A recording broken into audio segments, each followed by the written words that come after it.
Hello, welcome everybody. I'm Sheppard. I'm an osteopath, artist and shamanic practitioner, and I also curate the White Stag Wisdom blog, which is intended as a source of information and inspiration for those who are just perhaps just starting out with an interest in shamanism or psycho-spiritual techniques.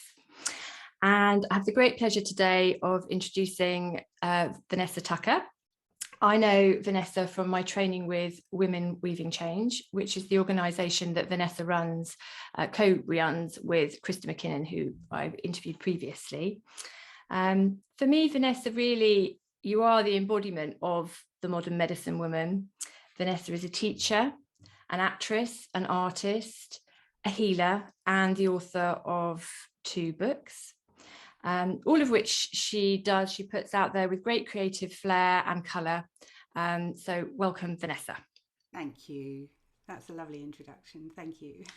So I was just saying before we were recording that Vanessa's written a couple of books. The first one, which she said actually it's been out a while now, it's called The Art of You.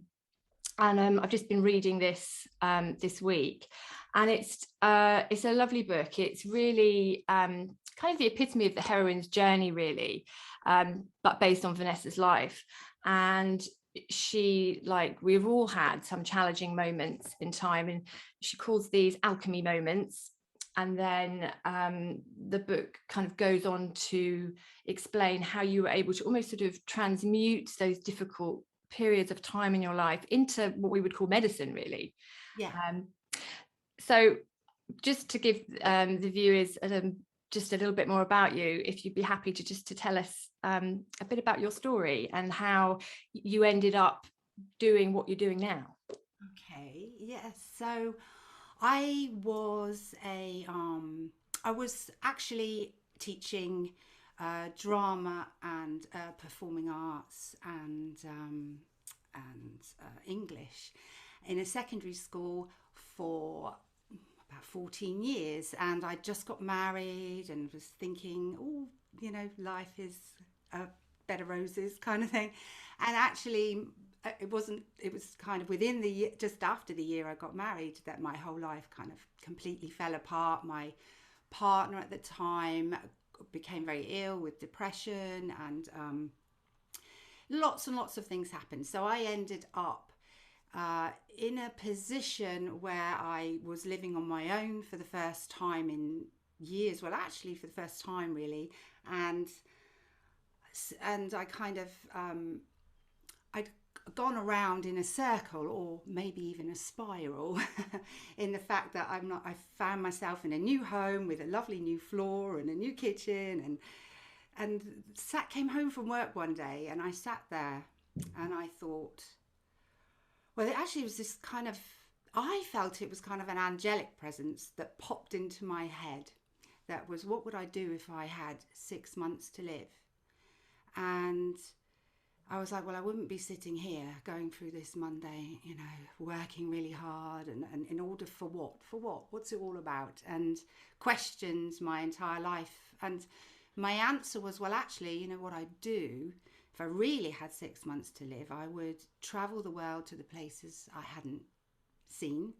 I would tell everybody that I loved them, and pack up and do it. So I did. I packed up and I did it. And I sold the house that I'd just been striving to get and make beautiful again. And, and I packed up and I went to hand in my job and my notice. And actually, they were very good. They were like, take a sabbatical for a year and then see how you feel. So I did have a job to go back to, but I then travelled the world. I picked all these wonderful places out, but a particular place for me that I went to that was extremely inspiring, transformative, and felt like home was India.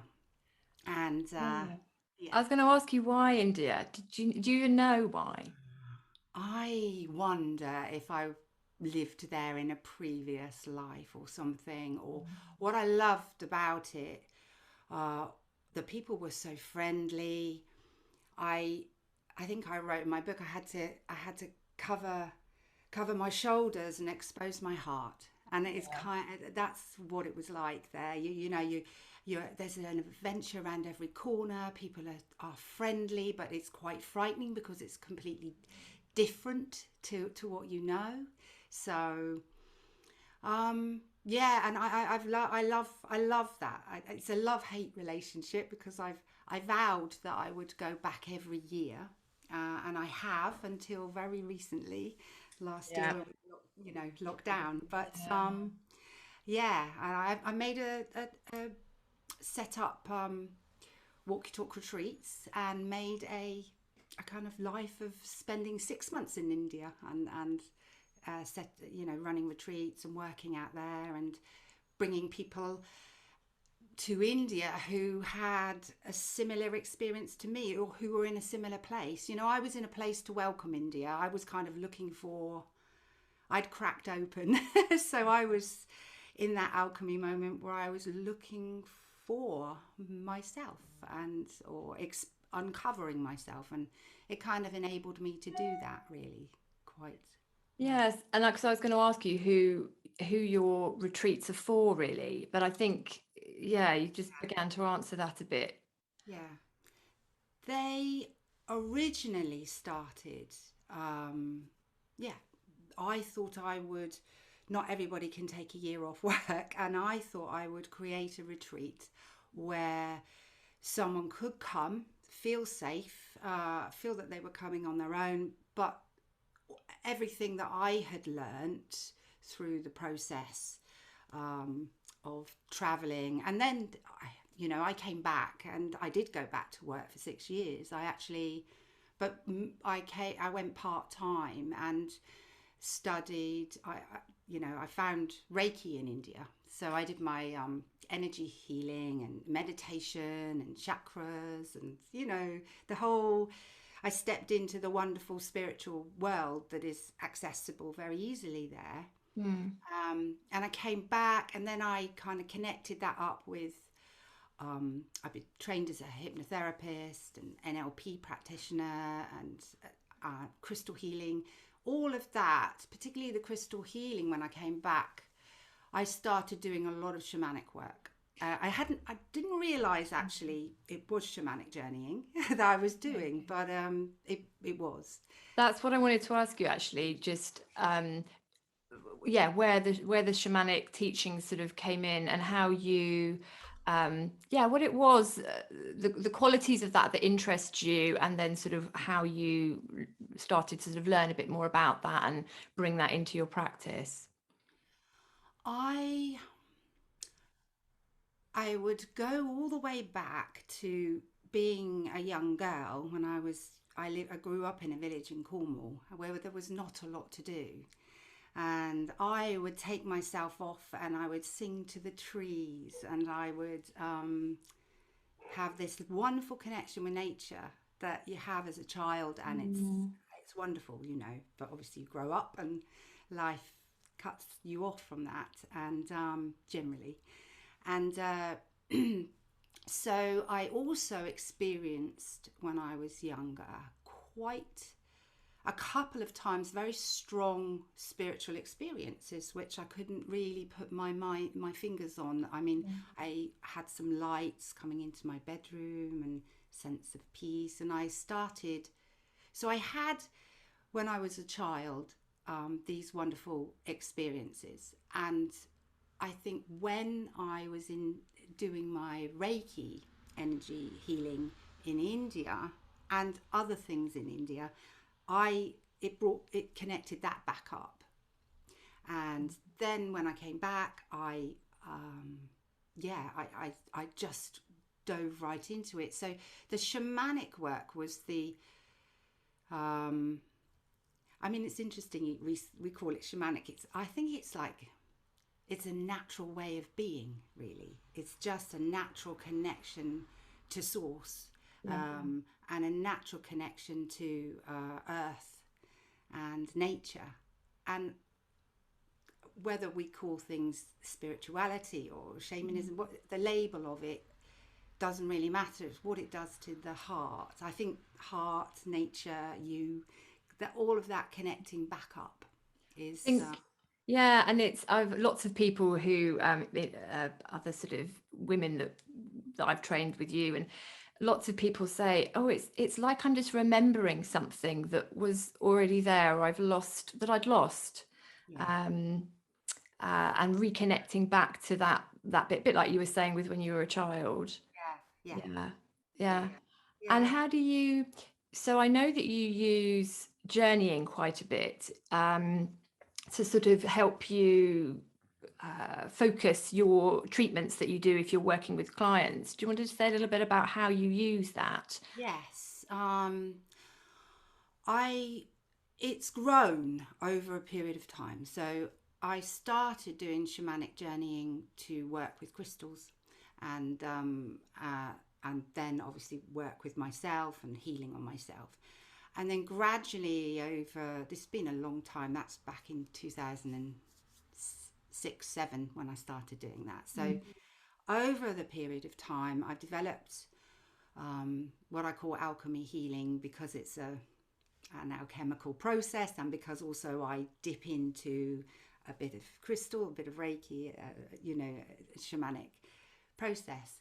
I do a lot of soul retrieval now. So how I use that is for my clients. I kind of stumbled upon this really, but I would ask beforehand, work with spirit to be preparing myself, and I would go, okay, how can I serve them? Mm. And that's what I use. How can I serve whomever's coming to me, whether I know them or not?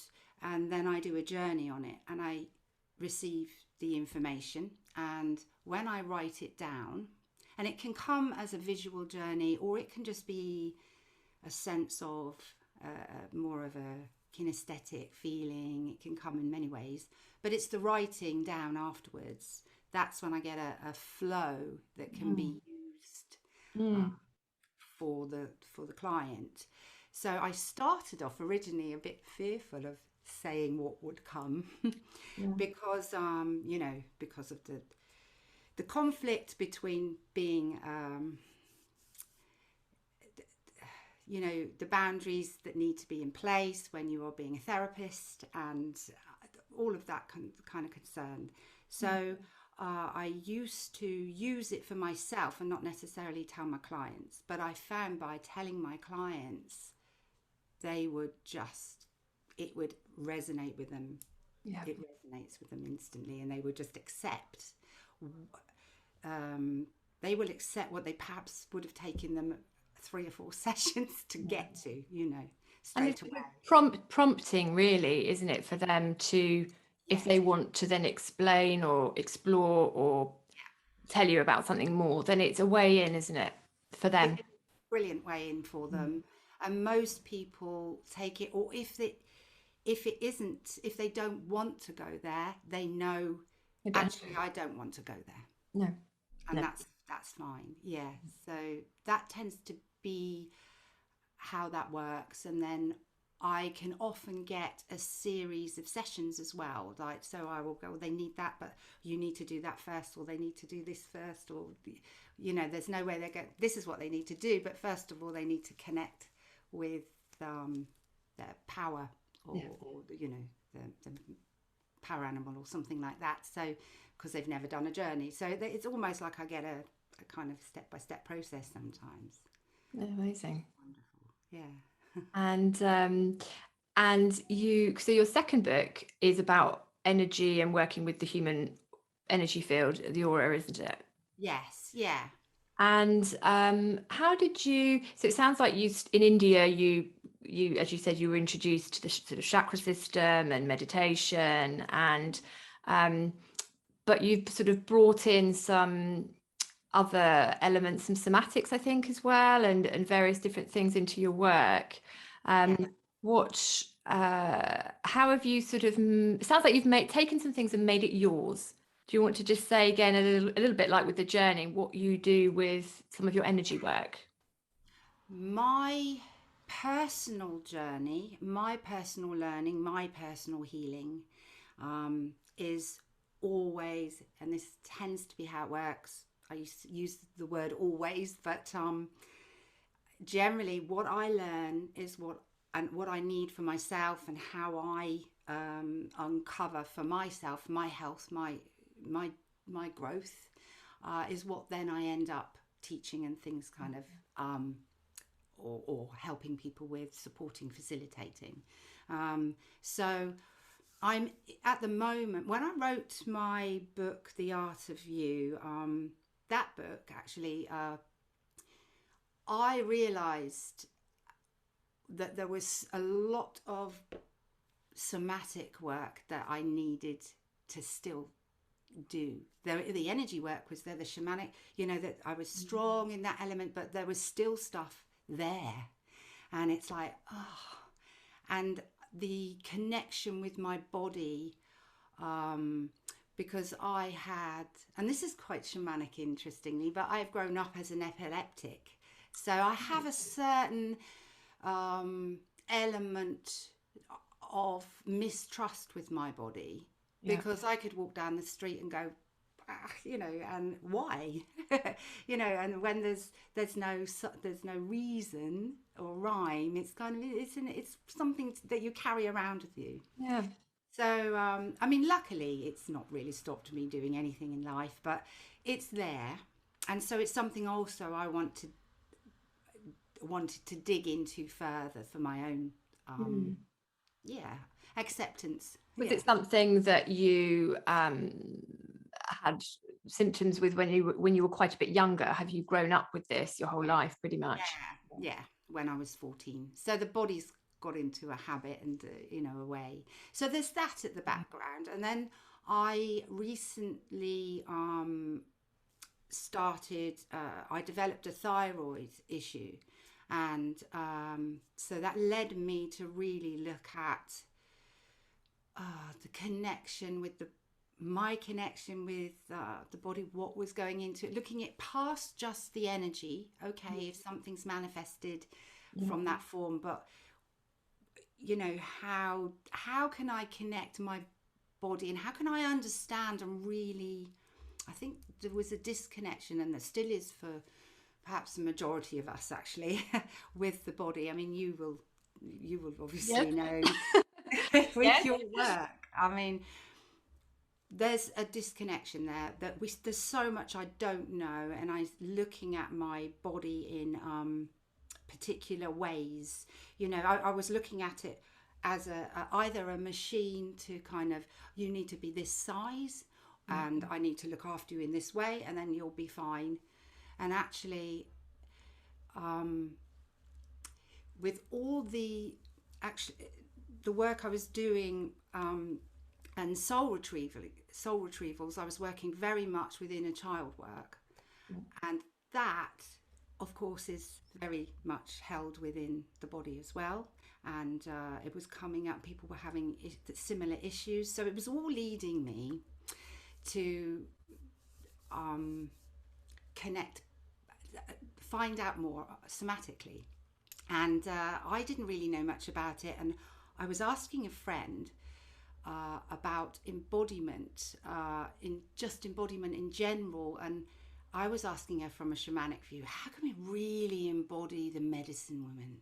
How can we, I would like to learn some more, techniques and things like this. And then she was said to me, this is Dr. Amanda Williamson, and she runs Moving Soma. She's amazing and highly knowledgeable on somatic dance and movement. And she's developed somatic dance and movement therapy, which is what I'm doing now, as I'm training. It's a 2-year course, and so we've had a little pause because of COVID. So I should be completing my training in 2022. So, but it's brilliant the way that that's fitted in with the work that I'm doing. Yeah, and I like that, because there is a tendency, I think, sometimes when you get interested in some of the psycho-spiritual aspects and or maybe energetics, to kind of go to sort of leave the body a little bit, because you kind of do that with some of the techniques, don't you? But actually, to have an appreciation of the spiritual aspects of life you need to inhabit the body. You need to be grounded. You need to be connected. And if your physical body is a place that doesn't feel comfortable to be, or if you have some level of mistrust, then that is something that gently needs to be worked with, isn't it? And Absolutely. and I think you've done some courses, and maybe you can tell me a little bit more about it. I think you call it sacred anatomy. Yes. And I love that, because that does feel like it connects the two a little bit more. Yeah. What are you doing with that? Yeah, that's my next body of work. And this has come from all of this work I've been doing on myself with the somatics, and I continue to do. It's really about, I think, on a collective and a wider, there's a lot of, like you said, spirituality. It's very easy to almost take it and make it up here or outside of you, or away, and it's great escape sometimes. But I think what the world needs now, what we need, what our level of consciousness needs to happen, is we need to bring spirituality to earth. And this is obviously leads us back to shamanism, but our body is earth, and we are of the earth. And this is so I created a course called Sacred Anatomy, and I've been doing quite a lot of research, and I'm still am in the process of that, where we've been journeying into body parts. And so we've been looking at them from more of a anatomical kind of perspective as well, and maybe with a bit more scientific backing, but also then going, right, so now let's look at it from the shamanic aspect of the earth body. What else is the body? I think it was David Abram. I don't know if you know him. He's wrote The Spell of the Sensuous. Yeah. He's an ecologist and an author. His work's amazing. But he said we need to become re-enchanted with our bodies to become re-enchanted with the earth. I love that. And it's just brilliant. And that's the basis of the work I've been doing now. It's like helping myself and others to become re-enchanted with their body, understanding the earth as and the body as a spiritual, and body parts as having their own consciousness, seeing perhaps the lung as it's a whole in itself, but it's also part of us as a whole. And physiologically that's true, because the cells that make up lung tissue know that they are lung tissue. They know that they're not heart tissue. Absolutely. The cells that make up kidney tissue know that they are kidneys. And there's something almost, I remember when I trained in embryology, something quite magical about that each cell, it lines up, it knows what it's doing. Yeah. Actually. Yes. So I can understand how you might want to work with that and try to sort of harness that. Yeah. Also trying to connect up what is the spine of the earth, the lungs of the earth. They say the Amazon, perhaps, how does the frequency of the earth, it's really interesting that there's the Schumann frequency, which is, I think it's the heartbeat of the earth, which is the resonance, the general resonance of the heart's earth beat, which is 7.3. Yeah. Now, it's so interesting that the brain waves of alpha and theta brain waves and the parasympathetic nervous system are all around that frequency. So, you take the shamanic drum, which connects us. We know how I know that we know how this connects us, but the drum leads us into alpha, theta to brainwave states. So and into the parasympathetic kind of more of a relaxed state of being present and being. Yeah. And the benefits that come from all of that. So,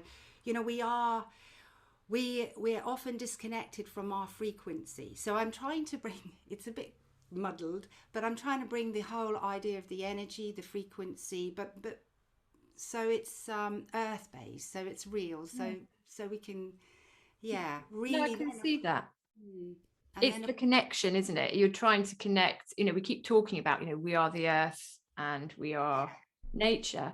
But I think to be able, like you say, to actually embody that, yes, because I think if you can embody something, then and it's a little bit like with the shamanic stuff, once you've been on a journey, once you've physically experienced something, you it resonates with you, you understand it. yeah, And sometimes that kind of bypasses words or descriptions in a way. It's more of a sort of knowing, isn't it? it is, yeah. And that knowing, then, I mean, I have done a journey, and this is where my medicine needs to go now. I've been told, and I feel it, I know it. Um, and this is very much about bringing, the earth together, really, really knowing and appreciating our bodies, and particularly women. We've just either been objectified for such a long period of time, Mm. and we either focus on our bodies looking a certain size, and it's just how it looks, and understanding that there's this whole universe inside. So the course has been exploring the universe inside of us, really, and looking at cerebral spinal fluid, and it was amazing the information that came out from the journey, just looking at cerebral spinal fluid, and that it's like a spiritual photosynthesis for us, and there's just, it's a wealth of information that's coming out, and it's kind of my activism at the moment. It's the supporting people to embody their spirituality, bring it to earth, so we can then be supporting the planet in its much needed Time. time. Yeah, but also just to bring people to have this awareness of their own bodies. I think for me it's fundamental for health. If you can have more self-awareness of what's going on the inside, and feel that it's safe and okay to look at that, Yeah, then you can make some changes, or you can you can step into your what did you call it, you can be your life artist. You know what you need, you know what you want. yes, yeah, And so for somebody say that has maybe more kind of back in the place where you were when you were having some of those sort of slightly darker moments, yeah. and maybe someone that's sort of listening to some of this, who's maybe at the beginning of their journey, do you have any kind of advice about how someone can start to maybe take some first steps to explore some of this themselves, or to connect to themselves a little bit more? Any advice for people? I think the very first thing I would say to somebody on a physical level would be to stop and observe your breath. Okay, that's the first thing I would say. And they'll be like, tell me to stop and breathe. When you're in that kind of space, but actually that's the best place, just to connect with breath in the moment here. And on a kind of wider perspective, that they are extremely valuable, that they have a gift, and they are a piece of art. They are a masterpiece, I think I call it. But the truth is that you are an individual, unique person here on the planet, and you have masses to offer. Mm. And And you're also connected to this incredible supportive world, cosmos, and there's lots of realms, and you have lots of spirit helpers ready to help you and support you. So how do you access all of that? It's like, Yeah. first thing you do is to take a breath, going back to breath, and you give yourself permission to accept the situation that you're in right now. That's the first thing. So the dark place, just accept it, and it's okay. It's about not trying to change it. And the reason often why we don't accept those things is because we're fearful of what's going to come, a different future. But we want to hold on to what we had, the perception of what we had. Allow it to happen. You need the courage. You need to take risks. And I think it's the risk, to me, that the risk is all very well me sitting there and going, yeah, I would love to travel the world, and I'll sell up and I'll pack my bags and I'll go. But that's easy to say. It's the risk. Take the risk, have the courage, and trust that life loves you and life's got your back. The universe, whatever you want to call it, you call it a god, you can call them spirits, universe, source, it doesn't matter. Whatever your belief system. And I would say to have some kind of belief system, even if you're an atheist, then find whether it's science that is your belief system, or find something that you believe in that is bigger than you. Kind of a bit 12 steps in a way. Yeah. Find something outside of yourself, and this is where you do need to find that connection outside, inside. Connect yourself back up, and I would say take a risk, do that, do something that you would have always dreamt of doing and not been able to do, or haven't found time to do it, and do it, even if it's little. I mean, go and photograph if you like photography. I know you do, and I do.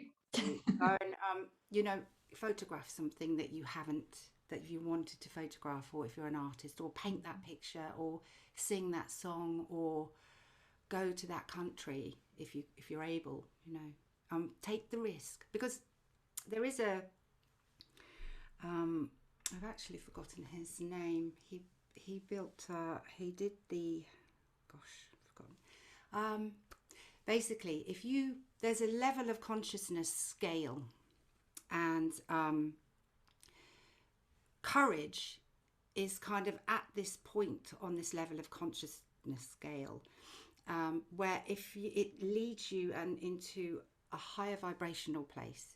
Okay, so it lifts you into